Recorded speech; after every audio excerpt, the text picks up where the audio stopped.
Welcome back, family, as we continue our study in Deuteronomy. These be the words.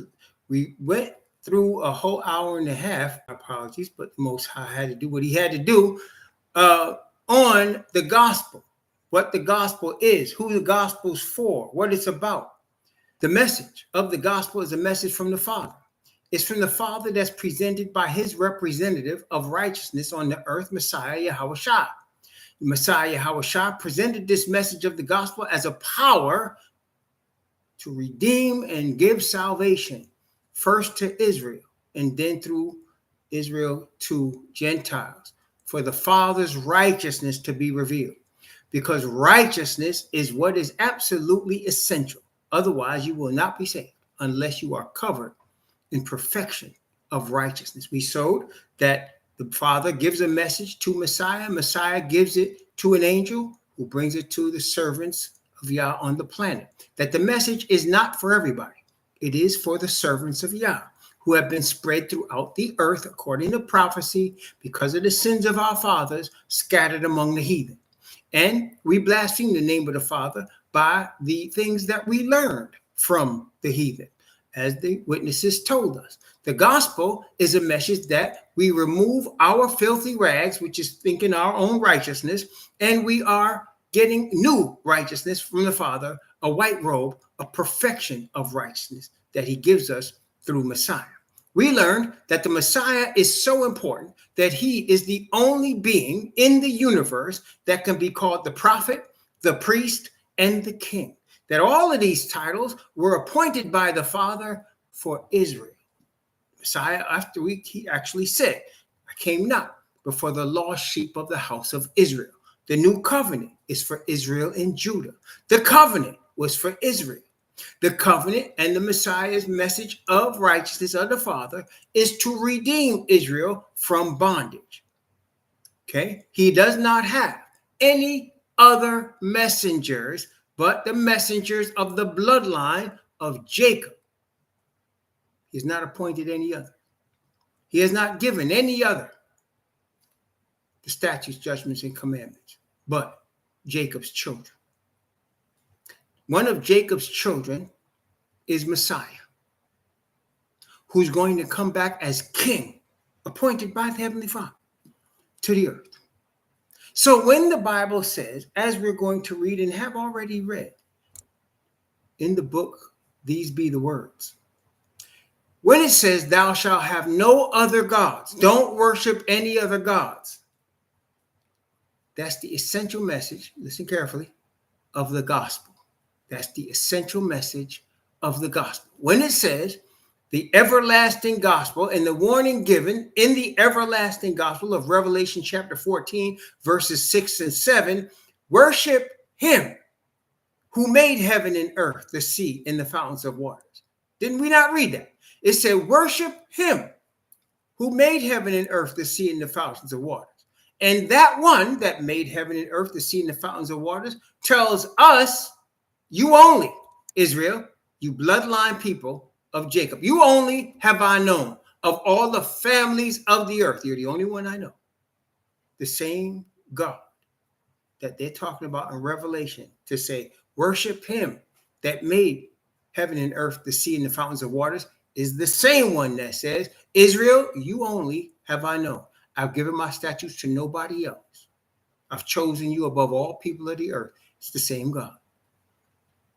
He has not chosen Christians. In fact, he has nothing to do with the religious affiliation called Christianity or any other man-made religion, any other.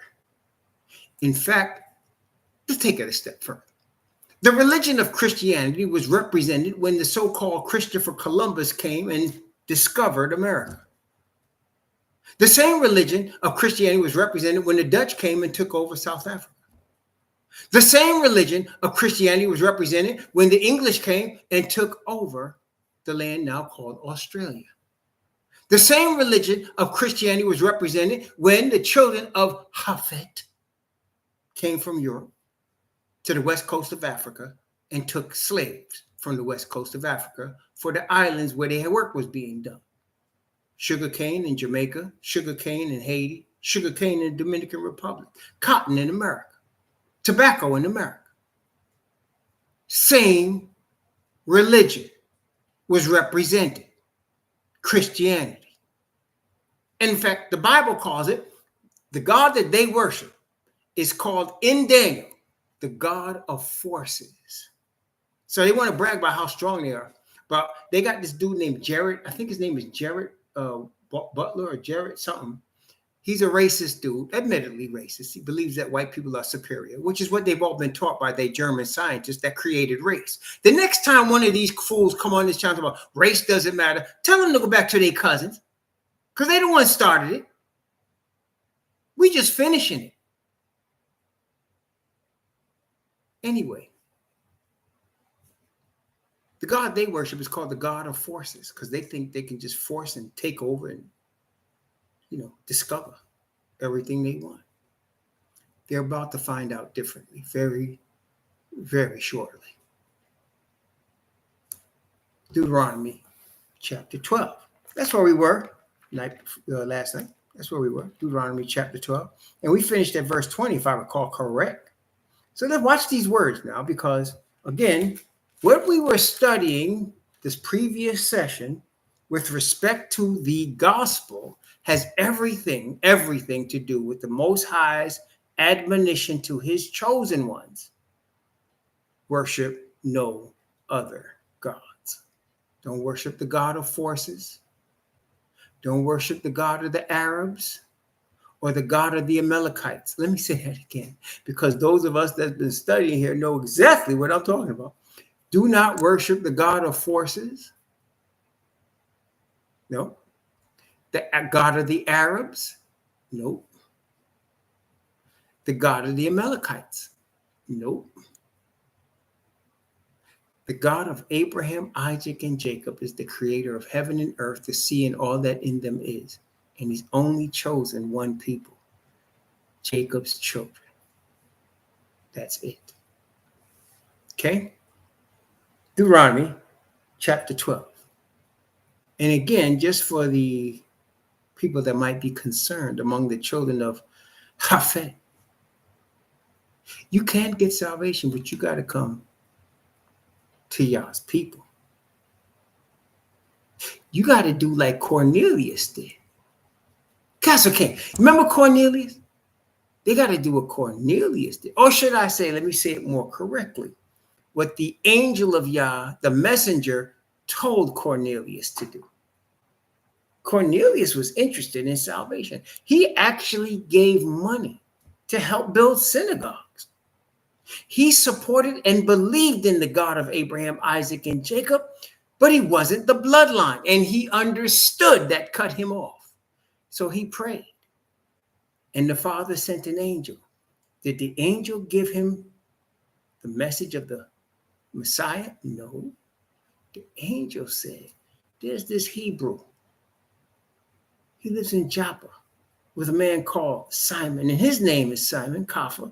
Go get him, and he will give you the message. You heathen. I should be more like Cornelius.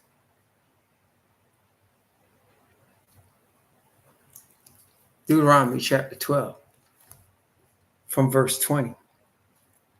Now, of course, in Deuteronomy chapter 12, Moses is telling our fathers, what the story going to be when they get into the land. He's also telling us what the story is going to be when we get the land. And what land is it? Well, it's the whole geographic area of what is now called the Middle East. Let me just say it again. The entire geographic area of what is now called the Middle East is going to be our home base.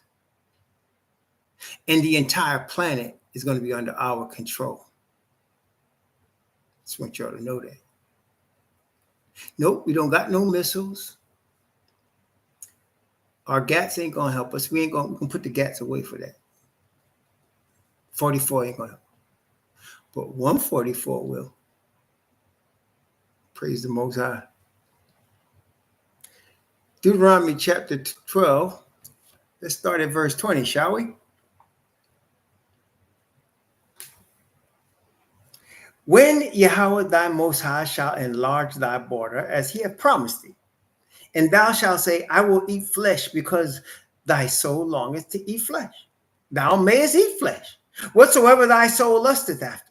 If the place which Yahweh thy Most High hath chosen to put his name there be too far from thee, then thou shalt kill of thy herd or of thy flock, which Yahweh hath given thee, as I have commanded thee, and thou shalt eat in thy gates whatsoever thy soul lusteth after, even as the roebuck and the hart is eaten, so thou shalt eat them.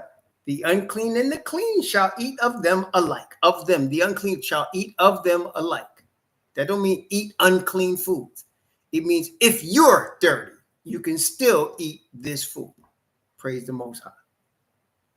Verse 23. Only be sure that thou eat not the blood, for the blood is the life. And thou mayest not eat the life with the flesh thereof. Thou shalt not eat it. Thou shalt put it upon the earth as water. Is there any place else that the Most High tells us not to eat blood? Matter of fact, one of the first things our fathers, the disciples of the Messiah, our bloodline fathers, told the heathen when they wanted to come among us and be grafted into the family, we said, sure, but there's certain things you guys should understand. So let's talk to the heathen now. Unlike your Christianity and white Jesus, you can't just eat anything. Part of being set apart, no pun, is what you eat, and even more, what you don't eat. Part of our captivity is we were given from you heathen unclean foods to eat. And we learned, and as the Most High showed us in Ezekiel, we misrepresented Father Yah while we was under your control, eating chitlins and blood and coons and rabbits and unclean fish with no fins or scales that live on the bottom of lakes and ponds. Y'all know what I'm talking about. We learned to eat these things because we was hungry. We learned from y'all to eat these things because we was hungry. We were in want of all things. What's that? What is that fish it's a bottom feeder? It has no fins or scales. It's in ponds and in rivers and in lake. What one is that, Stephen Kelly? What they love to eat it too. What's that thing called, man? They're going. What is that? No, not the crab. This is a fish. Catfish. Superstar. Thank you, brother. Catfish. Catfish is unclean. When a fish is a bottom feeder, when we say a fish, we call a fish like a crab or a lobster or a crabfish, and we say it's a bottom feeder. What are we actually saying? That these type of sea animals live in the bottom of waters. They don't live on top or in the middle. They live at the bottom of the waters. Why is that important? Because any crap that flows to the bottom, they eat. And the Father, generally speaking, we are allowed to eat the animals that eat clean. Notice the animals that we're allowed to eat are, by nature, they don't eat just anything. Like a deer, right? A deer could be starving to death. It could be in a place where it hasn't eaten in weeks, and it will not eat another animal. It will not. It will not eat another animal. A deer will die dead of starvation rather than eating. It will eat bark, and I've seen it will eat barks off a tree. The bark of a tree, it will eat that rather than eat a squirrel or any other animal. It'll walk right past while even starving to death. It won't just eat anything. Okay? A cow, the Bible teaches us, the natural food of a cow is grass. That's its natural food. It will eat up grass. It will not eat an alligator. It will not eat a snake. The natural food of the cow is grass, and we are permitted to eat the cow because its natural food is grass. Now, some vegans I've heard say, well, if you're eating a cow, you're eating grass secondhand. Maybe that is. This could be true. But I will tell you, the fathers say our fathers were cattle people. We had much cattle. And it wasn't because they was vegans, right? It wasn't because they was vegans. We had much cattle. So a vulture, though. Now, you can put all the bananas and apples and you can put all of the vegetation you want in front of a vulture. It ain't eating that. Now, you put a dead carcass in front of it. Ooh, it's going to clean that up. Okay? You put something rotten into death in front of a vulture, it's going to clean that up. Okay? You're not supposed to eat that animal. That animal is made to eat all the unclean, anything that's dying, rotting. That's what the vulture is made to eat. What about an eagle? You're not supposed to eat an eagle. Why? An eagle looking for something live. Like it could be miles in the air and they can see a mouse clear and they can focus on that mouse and dive in better than any missile and take it. I've seen, it wasn't an eagle though. I seen another bird of prey. I forgot which one it was, but I was walking in New Hampshire one day. I was in New Hampshire walking, man, and I seen a chipmunk. Chipmunk is small, smaller than a mouse. Man, this thing, I saw it with my own eyes, came out of nowhere. Swooped that little chipmunk up and kept on going. We don't eat those type of birds. Falcon, it was a falcon. I think it was a falcon.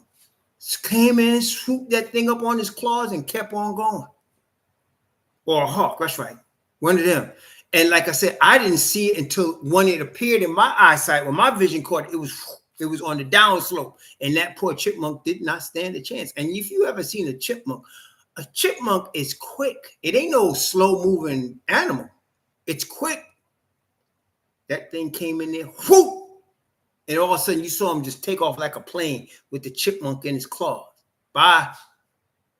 We're not supposed to eat that. The hawk, eagle, them birds of prey. You know, the vulture, we're not supposed to eat that. Catfish is a bottom feeder. That means it eats doo-doo at the bottom of the ocean. It eats anything that anybody lets go of at the bottom of the ocean. It eats it, whether it's a dead body or dead animal, whatever. That's food for the catfish. See, now I'm not blaming, many of us come from a history of our people. I know my family came from down here in Florida.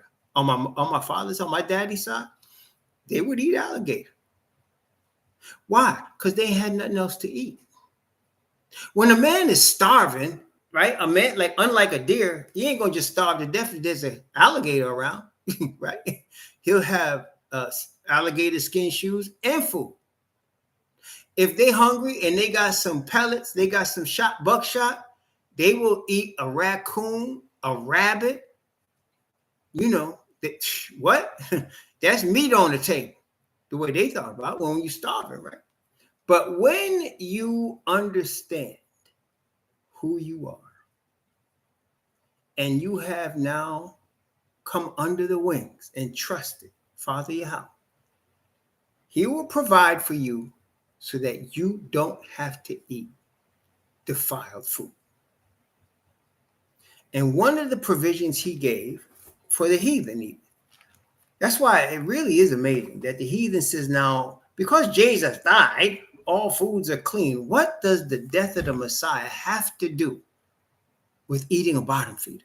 I don't know. I still ain't figured that out. But somehow they came to the conclusion that if Jesus died, now all of these nasty, unclean bottom feeders are clean. Well, you know what the Most High said to the heathen? You don't eat it, Hebrews, but let them eat it. That's what He said. You don't eat it, You could give it to them though. You heathen. You not, you could eat it if you want. But if you want to come with us, Acts chapter 15. Acts chapter 15. They had a debate about the Pharisees talking about you had to be circumcised. You heathen had to be circumcised in order to be saved. Now, the Most High never said that the heathen never need to be circumcised. He said the bloodline of Abraham needs to be circumcised because we are the chosen ones. Now, you can be saved too, but salvation for you is not dependent on whether your foreskin or your privates are circumcised. It's not dependent on it. So you don't need that. Let's let James tell us. Acts chapter 15. Acts chapter 15.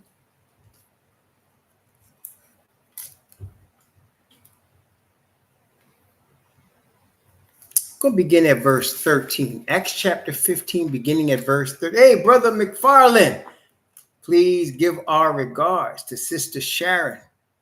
Brother McFarland, give our regards to Sister Sharon. Praise the Most High.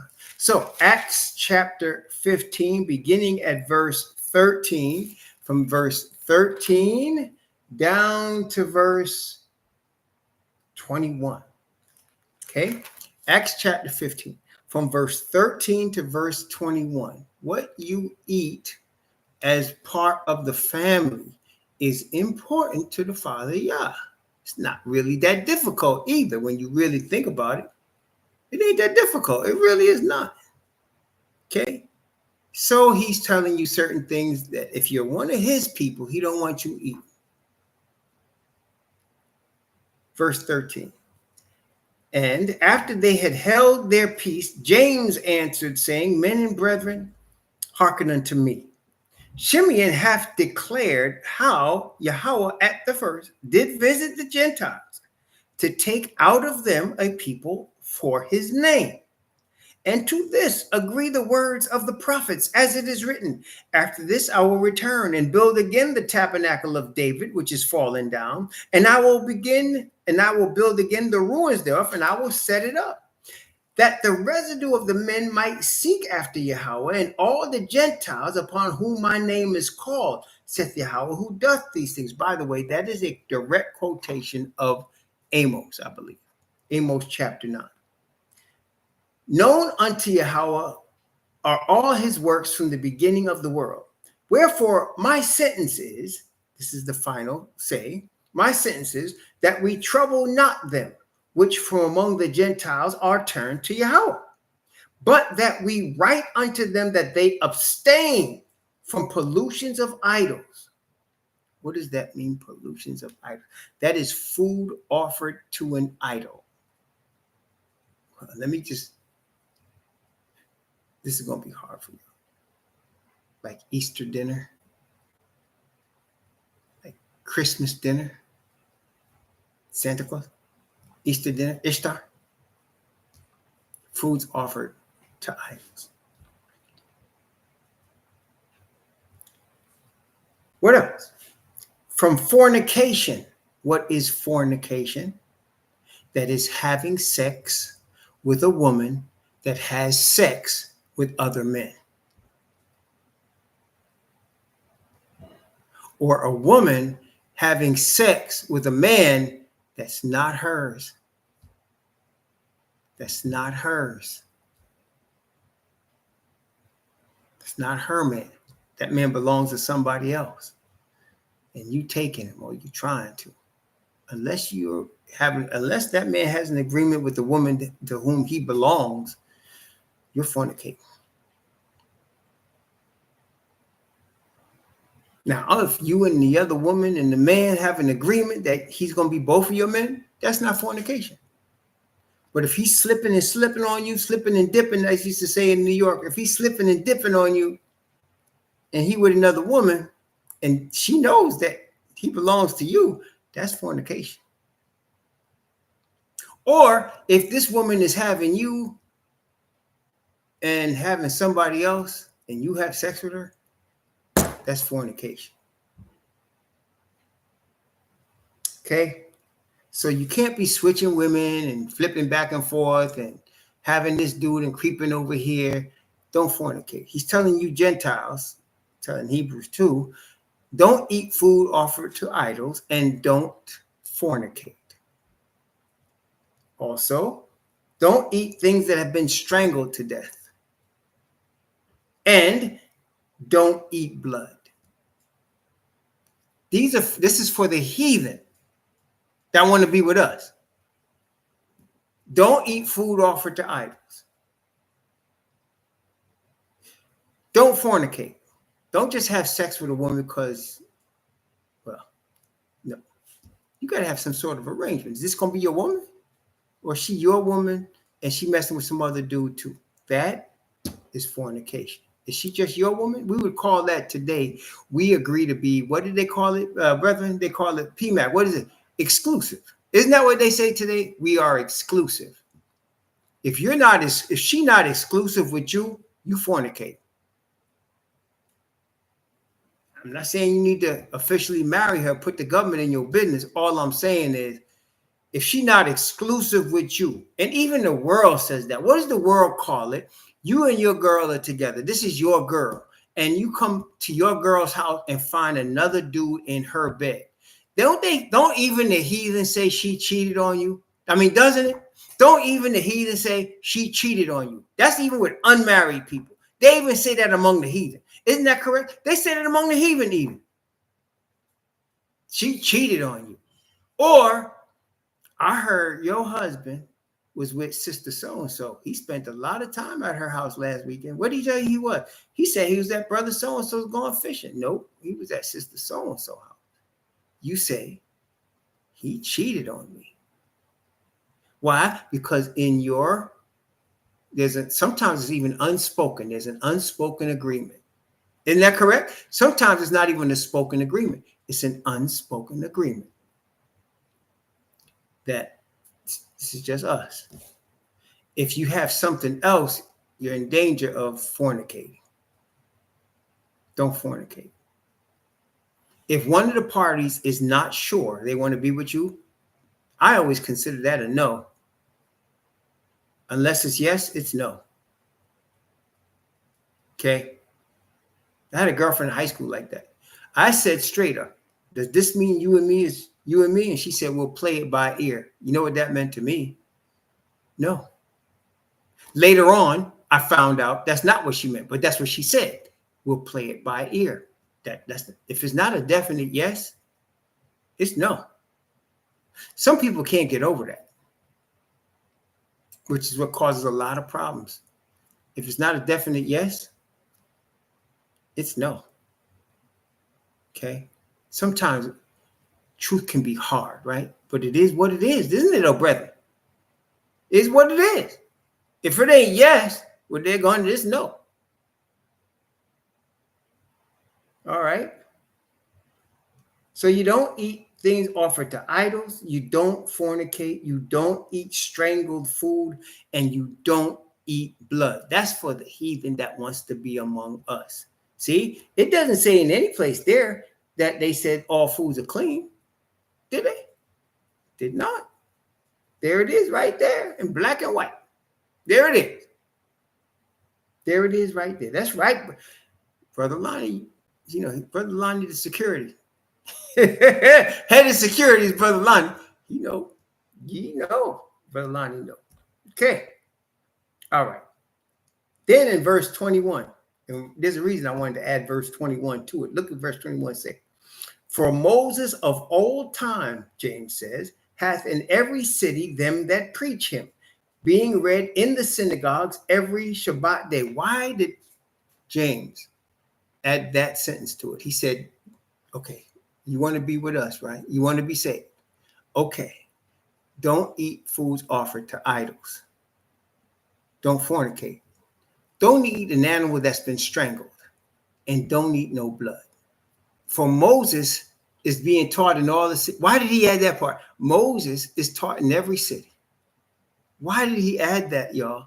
There's a reason he said that. He didn't just say it for no reason. That verse is there for a reason. What is the reason? What y'all think? Why did he say that? After telling them, you want to be with us, that's right. That's right, Yakoba. Anything else y'all need to learn, you can learn in the synagogue. You may not understand everything we know because you're not from us. But if you want to learn every week, you can show up at a synagogue and you can learn. See? The quickness that the Christians are so ready to do away with the holy law of the Most High prevents them from seeing what I just explained to you. They are so ready to do away with Father Yah's law. They so ready to use that wooden cross as a reason to do away with all the law of Father Yah. They are so ready to do that they cannot see what we just said.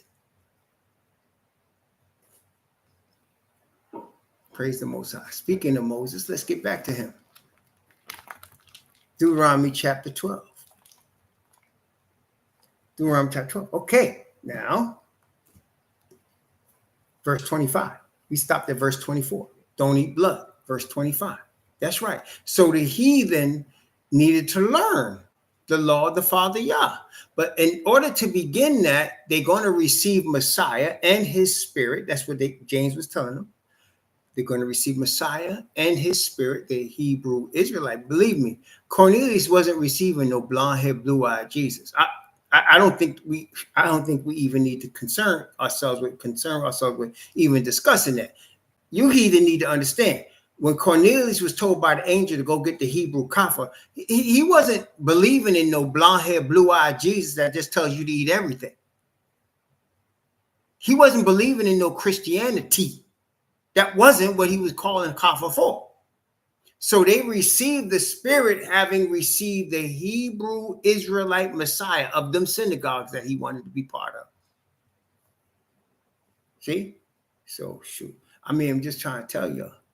This is why I say we've been brainwashed for so long in this culture that we live in, that we don't even realize how much brainwashing has messed us up.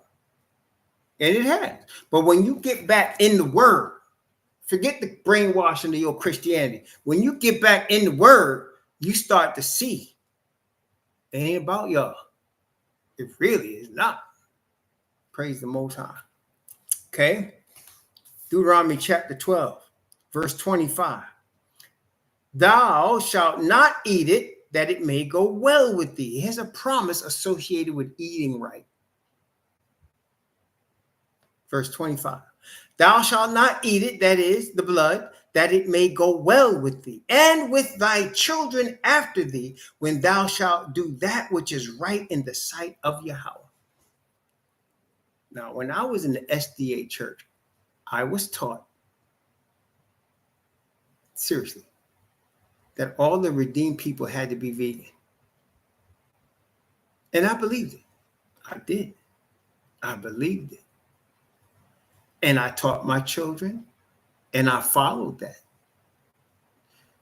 Then when I awakened, a lot of things happened, and maybe you experienced this as well. When I awakened, or when I say when the Most High awakened me and I started getting into his word, I discovered that that's not biblical. It's not biblical to people to think that they needed to be vegan to be saved. I don't care what, and then I didn't care what Ellen White said. At that point, I kind of went nuts. I wasn't eating pork or crab or catfish, but I was eating me some chocolate cookies with milk in it and milk chocolate. I kind of went crazy with that stuff. Then, I got really big and my health started sinking because of the amount of sugar I was eating. Then the Most High I had to fight with myself for many years just to get to where I'm at now, where I don't eat none of that. Praise the Most High. And then when I discovered what we discovered here, wine, because there was one verse with respect to wine that the SDAs would preach and teach until you just blew in the face. Wine is a mocker, and strong drink is raging, and whosoever is deceived thereby is not wise. That's the only verse they would teach you. But then I discovered wine makes the face of man to shine. Wine is sweetness. Wine is part of the blessing of the corn, oil, and the wine that you get in the land. Then they messed around and found Deuteronomy 14. When you get together, you want some wine, some strong drink, go ahead. Me and wine been friends ever since. Now, my daddy was worried about it, and I totally understand it. But my daddy warned me. He said, now you know, son. He said, you know, you come from a long line of alcoholics. My father was not lying. Personal witness. I have several. In fact, as my father died, like I said, a year ago, my aunt, which is his sister, is the last of the 8 children that's alive. She's 86. She's last of the 8 children. And, but aside from my daddy and her, everybody else died prematurely, mostly related to overuse of alcohol. Whenever we would get together for 4th of July or somebody's birthday, or usually it was like Memorial Day or something like that, whenever we would get together, guaranteed there was going to be somebody or several people pissy drunk. Several people.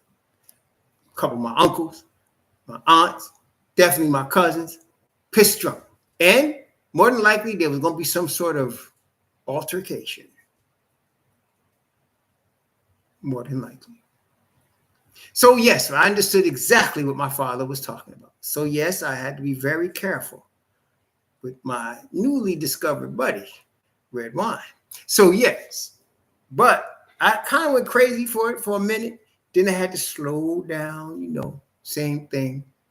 Because, when you first are denied something, you kind of naturally want it, right? Like, I had a really good friend of mine. He was a wino too. I had a really good friend of mine, but he was from South Carolina. In fact, in the county of South Carolina where he came from, he was older than me. So he came up he was an adult in the 60s. And he was the first Black teacher in this white high school that he ended up teaching in. This was during the time of segregation and integration, right? And he said that, that they had people, they would send the girls to the class. Some of them would have no underwear on. And all they wanted to do is catch him looking.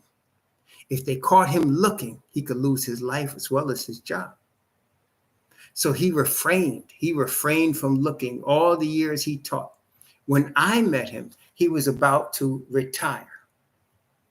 And he was married to the same woman for more than 20 years. They had an agreement that when they both retired, they would get divorced because they only stayed together for their children. And that's exactly what they did. They retired and he got divorced.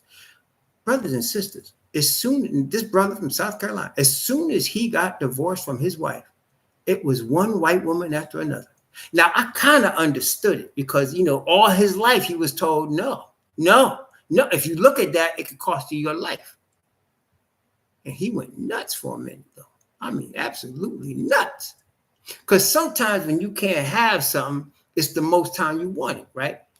So that's what happened with me and wine. Once I found out, wait a minute, the Bible talks about wine. Messiah drank wine. David drank wine. Abraham drank wine. And it's not just, so then I started to understand the balance. Again, the holistic view of the Bible. Let me share. Wine can be a mocker and strong drink can be raging. And he says, whosoever is deceived thereby is not wise. So on one hand, it tells you it makes you happy and it's good and it's a blessing. On another hand, it can deceive you. What does that say? Don't underestimate it. Respect what it could do. If you underestimate it, it will make you look like a fool. Enjoy it, but don't underestimate it because it will make you look like a fool.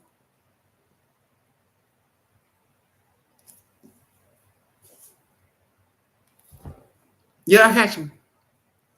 Don't take it for granted. Don't act like, this ain't going to hurt me. Respect it.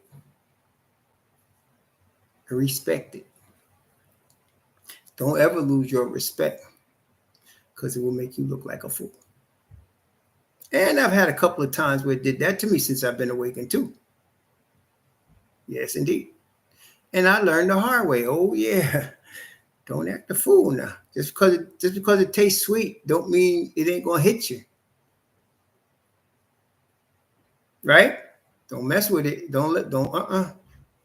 My daughter's wedding. Ooh, man.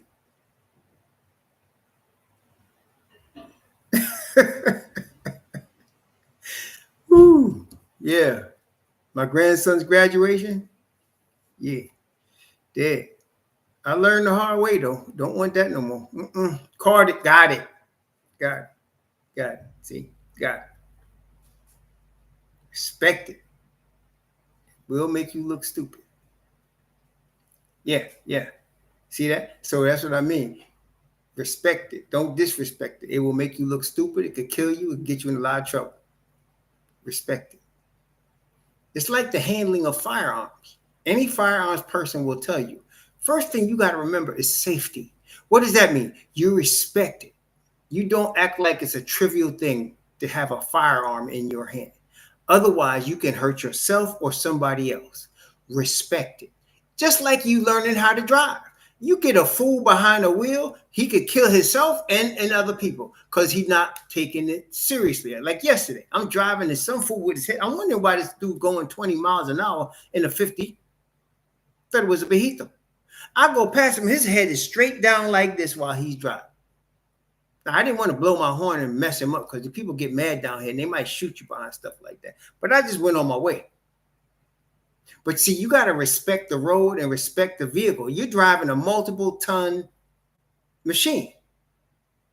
That could hurt somebody. You got to respect that machine when you're driving. Respect the rules of the road. You understand? Yes, right, Stephen Kelly. And even when you clear it, you act like it's still loaded. Like you don't just point it at anybody. Even when you know it's empty, don't point it at anybody. Okay? You can make a mistake and think it's empty. It could happen. Okay? You respect it. You respect wine. Don't disrespect it. Understand what it can do, what it's capable of. Yes, it'll make you feel real nice. I like the little mellow feel. But I also understand too much of the mellow feel will put me on another side that I don't want to really be on. Respect that. Okay? Respect it. Respect all things that can hurt somebody. A car can hurt somebody. A truck you driving can hurt somebody. Respect that. Respect the firearm. Respect the wine. Respect those things. Make sure you understand those things can kill somebody. You don't want to be responsible for somebody's life. Respect that. Okay? Praise the Most High. All right?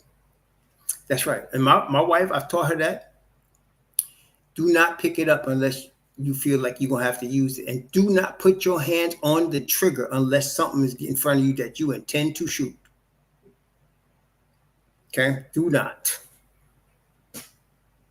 That's for the home protection. If you're going to pick it up, then if you heard or see somebody breaking in, make sure that when you put your hand on that trigger, you're getting ready to pull. Otherwise, don't do it. Don't ever put your hand on the trigger. Don't do it. Okay? Respect. That's the key point here. Respect wine, respect strong drink, respect the firearm, respect the motor vehicle, respect the rules of these things. Respect them. Okay? Respect. Praise the Most High. It can cost it. It could save a life, even yours, right? Don't play with that stuff. Don't do it. Okay. Deuteronomy chapter 12.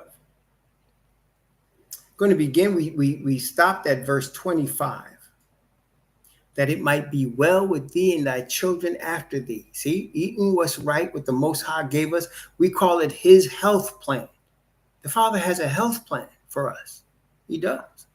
It includes proper use of foods that he said you could eat. And staying away from foods he said you can't eat. The main food that not to be eaten, the main thing that's not even a food, it's blood. Do not eat blood. And he says if you don't eat the blood, it's going to be well with you. It's going to bless you. Don't eat blood. Praise the Most High. All right. Verse 26.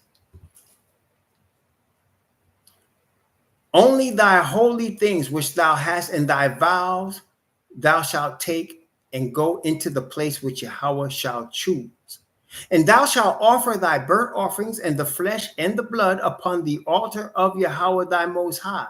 And the blood of thy sacrifices shall be poured out upon the altar of the Most High Yahweh, and thou shalt eat the flesh. Observe and hear all these words which I command thee, that it may go well with thee and with thy children after thee forever, when thou dost that which is good and right in the sight of Yahweh thy Most High. So again, he's promising a blessing. A blessing if you don't worship other gods, he'll be with you. A blessing if you eat what he's telling you to eat and don't eat unclean food, he will bless you. He's promising to do that. He said, I will bless your food and your water, and I will take away sickness from the midst of you if you obey my word. Praise the Most High. Okay, verse 28. Observe and hear all these words which I command thee, that it may go well with thee and with thy children after thee forever, when thou dost that which is good and right in the sight of Yahweh thy Most High. When Yahweh thy Most High shall cut off the nations from before thee, whither thou goest to possess them, and thou succeedest them, and dwellest in their land, take heed to thyself, that thou be not snared by following them. After that they be destroyed from before thee, and that thou inquire not after their gods, saying, how did these nations serve their gods? Even so will I do likewise. Thou shalt not do so unto Yahweh thy Most High, for every abomination of Yahweh which he hateth have they done unto their gods. For even their sons and their daughters have they burnt in the fire to their gods. What things soever I command you, observe to do it, that thou might not add thereto or diminish from it. Follow the word of the Father. Best as your spirit and understanding give you. Okay, you're not held accountable. That's what the sacrifices are for of the Messiah. You're not held accountable for things you do ignorantly. Yes, you're still guilty, but the Father will wink at that. And then he'll teach you, and then you'll fly right, right? But look, with respect to the gospel and what he's talking about here about other gods, let's go to Galatians chapter 1. Galatians chapter 1, perfect sister text to that. Galatians chapter 1. I'm going to begin at verse 8. I'm going to begin at verse 8 down to verse 12. Galatians chapter 1 from verse 8 to verse 12. Galatians 1, 8 through 12. But though we or an angel from heaven preach any other gospel unto you than that which we have preached unto you, let him be accursed. As we said before, so say I now again, if any man preach any other gospel unto you than that which ye have received, let him be accursed. For do I now persuade men or Yahweh? Or do I seek to please men? For if I yet pleased men, I should not be the servant of Messiah. But I certify you, brethren, that the gospel which was preached of me is not after man. I neither received it of man, neither was I taught it, but by revelation of Messiah Yahushua. How are we to receive the gospel? By the revealing of the Messiah. And that's true. When you get the message comes from the Messiah. Messiah got the message from the Father, and he give us the message that he got from his Father by the revelation of Messiah. Messiah's message is not for everybody. It's for the chosen people. These are Galatians who have been grafted into the chosen people. See, these are Galatians grafted into. Any other gospel, that is, no raise your hand and receive white Jesus, no come to Sunday school. No, that's not the gospel he's talking about. He's talking about the gospel of the Hebrew Israelite Messiah. That is the revealing of the God of the Hebrews, the Father, which is the revealing of his perfection of righteousness. Any gospel that does not contain righteousness by faith, let them be accursed, because you cannot be saved without the Father's righteousness. You cannot be saved without the coat he gives you. One more scripture with respect to that. Isaiah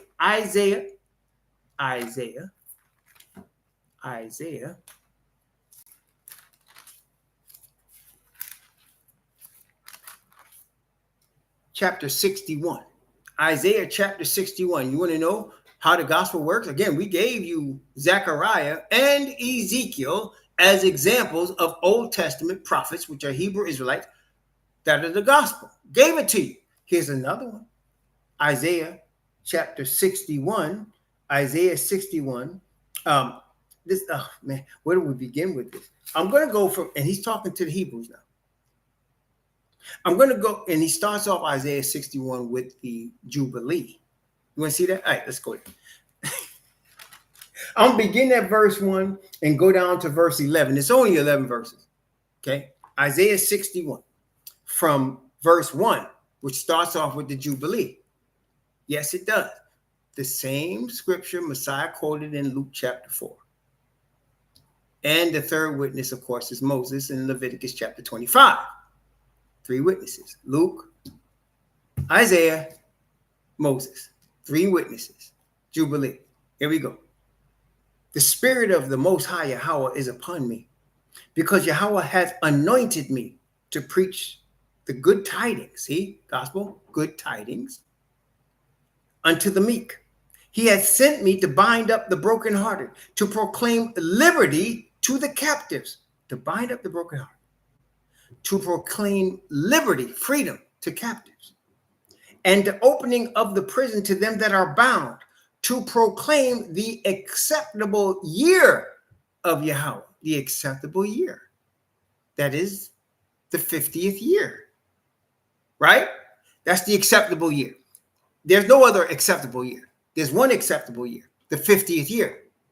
And it is on the Day of Atonement, the 50th year, the 10th day of the 7th month. That's the acceptable year.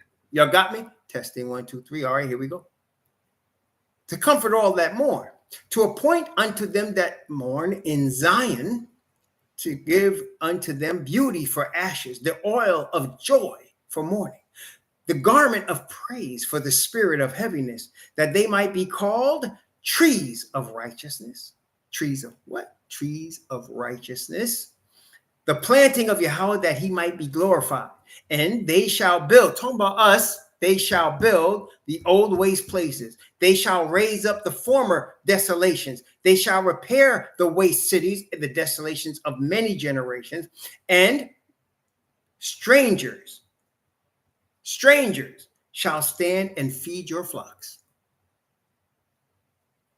And the sons of the alien shall be your plowmen and your vine dressers.